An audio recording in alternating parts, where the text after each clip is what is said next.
Hey,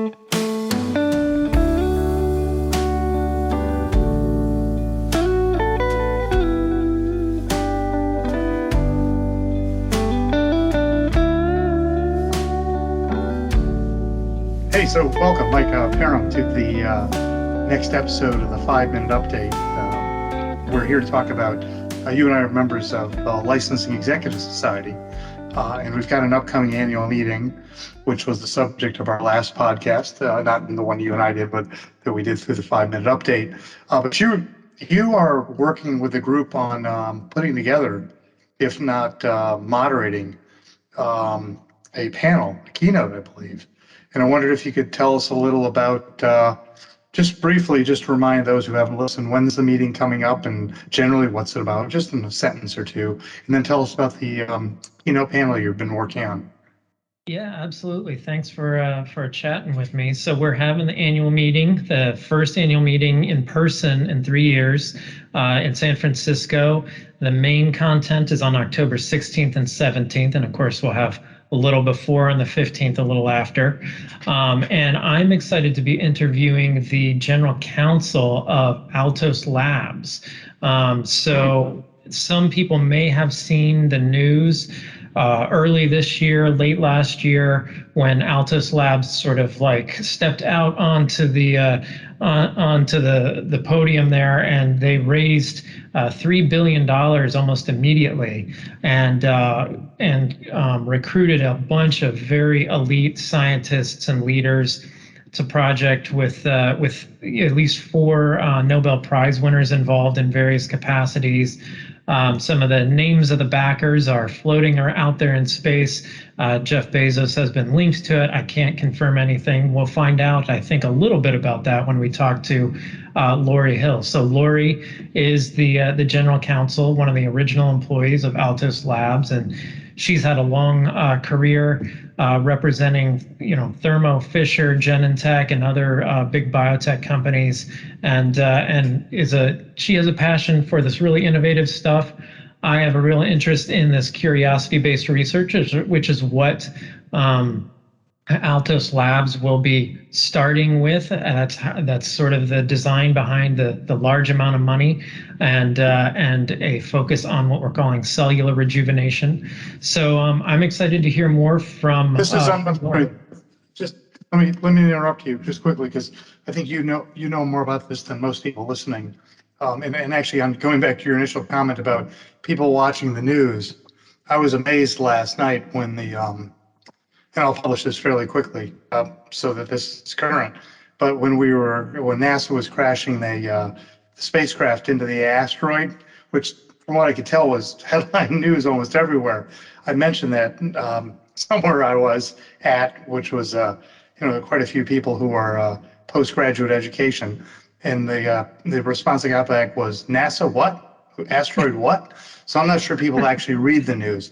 But Altos is a longevity company. Aren't they researching longevity of humans and presumably other creatures? Yeah, it's a focus on, now when I brought that up, I was corrected. It's cellular rejuvenation. So not necessarily longevity, really a study of how to keep the cell healthy. And what does that actually mean in a lot of ways, because that's not always clear. So the idea would be to certainly have optimal health within certain lifespan. Whether that's longer than the typical lifespan, I'm not sure. Wait a minute. So, okay. Why the dodginess? I think there's a little bit of hesitation to be labeled as a longevity company. A lot of these very wealthy investors are known for trying to try to do whatever they can to maybe extend their own life, but that's not necessarily what's going on here. What's really going on is an attempt to stay healthy and less focus on the actual length of life. And then what comes out of that, I think, is of particular interest to us at LES, LES, and at the annual meeting, because they're looking at they're doing curiosity-based research. They're looking at early stage studies of cellular health, and what comes out of that has to be translated somehow into a product. And whether that's a therapeutic for, something like cancer, or maybe it is something that just increases longevity, I think that remains to be seen. So they have a lot of great people doing a lot of great research coming in, and they'll kind of see what happens on the other end of that. So is this, I think what you're getting at is they are funding basic research, which we typically think of as government funding. This is a private venture that has so much money. They're able to do the fundamental or basic research with that, and then we'll figure out a product from there. That's exactly right. It's really appealing to me because I actually work for the Howard Hughes Medical Institute, which is a basic scientific research institute. And we do a similar thing, except we're fully nonprofit. We don't expect to make a product. The things that we do, I'm the one that handles that. But it's focused entirely on the knowledge. So I'm really interested to hear about how they expect to continue on from that basic scientific research. They certainly have a long runway with $3 billion. They have excellent people doing the research there. But at some point, they obviously intend to create products. And whether that's a therapeutic that is licensed out or they carry forward themselves, that's the kind of thing I'm really interested to hear about from Laurie. So I assume you've spoken with her, and we don't need to do sort of the meeting before the meeting. On the one hand, on the other hand, it's not unreasonable for somebody listening to this podcast to wonder about what they ought to think about, or what one could think about when preparing to listen to this. So I guess you're kind of hog-tied by the fact that you actually heard what Laurie's going to say. But I didn't. Right. So I can fairly ask questions, and you can do your best to answer them from a generic perspective. But so what's the issue? I mean, I guess I would argue, number one, licensing is important. It's what the Licensing Executive Society is all about. But number two, licensing potential products or the output of sort of fundamental research is frankly not that new. I'm not saying it's bad to listen to. I mean, we have program and panel after panel on how to go through licensing basics. Well, who cares if the topic here is longevity or cell health? What's the difference? I think the difference here is Altos has brought in essentially the best people in the world. They found and recruited the scientists that have created the field in a lot of ways, that are going off in new directions. And whether they end up in some sort of arm's length transaction at the end of this is probably less likely than developing partnerships. So this, I think, particularly for us at LES, is an opportunity to see what Altos is doing and figure out what it is that we as other companies might partner with them on. It may be that the discovery research that's produced at Altos identifies great targets. It may be that they have opened up new fields, and the companies that and business development professionals that we will be hosting at the annual meeting will have their own IP, their own compounds, their own manufacturing abilities, all these sorts of things. I think what Altos is doing here is laying a foundation that will give us all more opportunities to find ways to create bigger, more impactful products on the far end of it. Okay, so let me digress for a moment, and then I'll get back to my question. But Howard Hughes was quite a nut, wasn't he? He was. To somebody who wasn't actually paying attention, you're with the Howard Hughes Foundation, and he built this huge plane, I think, called the Albatross. But as I recall, he was a massive germaphobe, and I assumed he was into longevity himself. No? I don't know if he was specifically into longevity, but yeah, when I got this job, I read a couple biographies, and he was clearly disturbed.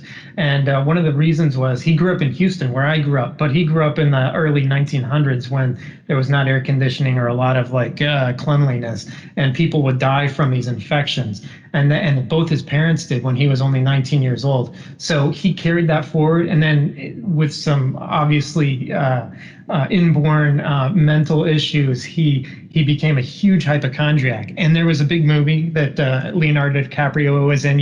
And a lot of that is, from what I saw, was pretty accurate. So yeah, he intended, even when he was younger, to create something that would cure disease and understand the very I forget the wording exactly. It's like the very source of life itself, or the very nexus of life itself.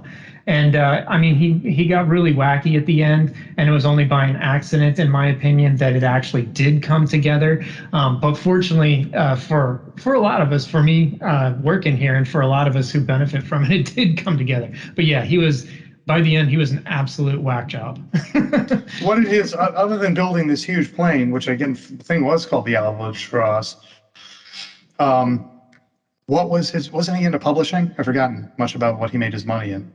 No, what he made his money in, his father started Hughes Tools.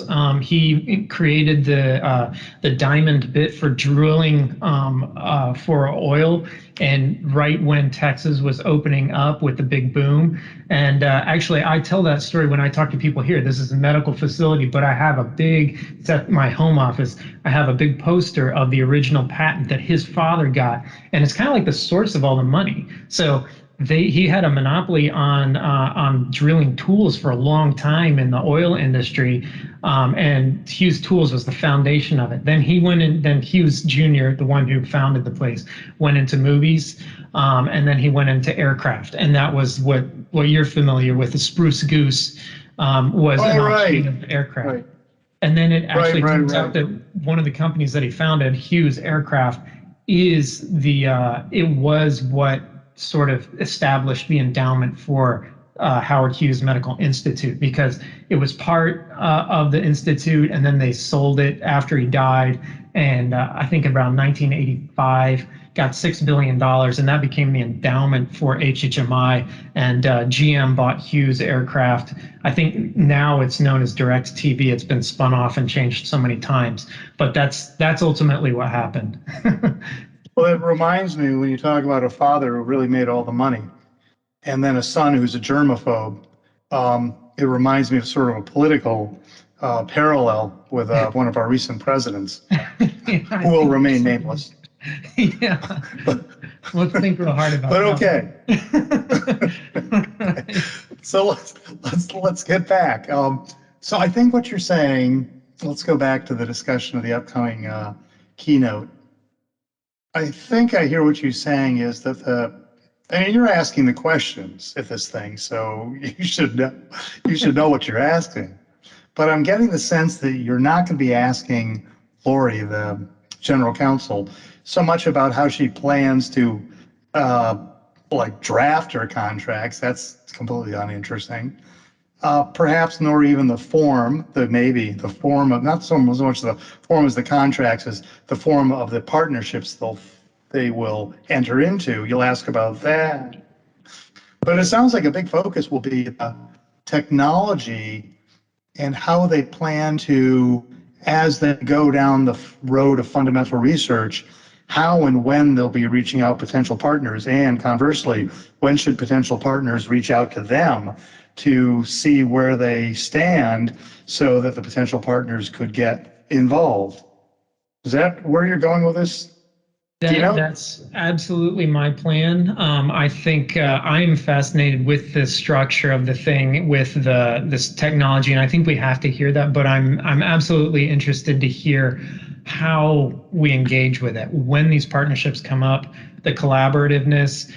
She described to me several times that they intend to be open, so they want to create knowledge. And for me, this is like I've said, HHMI does this, but we do this in a completely commercially, a remote format. So they're doing it as a for-profit with a huge initial investment, not an endowment, an investment. And I want to know where that's going, and hear that from her and her expectations, because I think that's where I know how HHMI impacts things. I know how groups like us, Allen Institute, Chan Zuckerberg Institute, I know how we interact with the world. We create things, it's basic science, we give a lot of it away, we license some of it. We don't expect to be big pharmaceutical companies after 10 years. But Altos is very similar to our structure, but they are for profit, and I expect that they do plan to have a large revenue bearing product base of some sort. And I'd really like to hear how that's how they expect that to come about. Okay, so just to bring that home to me, literally almost, because I'm sitting right now near MIT, which has an industrial liaison program of sorts. I think many universities that do research do, and the way those work from a distance is that they will take a lab or a set of labs, and I don't want to say sell shares of those labs, but they will sell for $1 million, or whatever the fee is, $100,000, maybe I don't think it's 1,000, but not chump change. They will sell to potential business partners access, potentially even first access to certain IP, intellectual property, inventions, knowledge that comes out of the labs.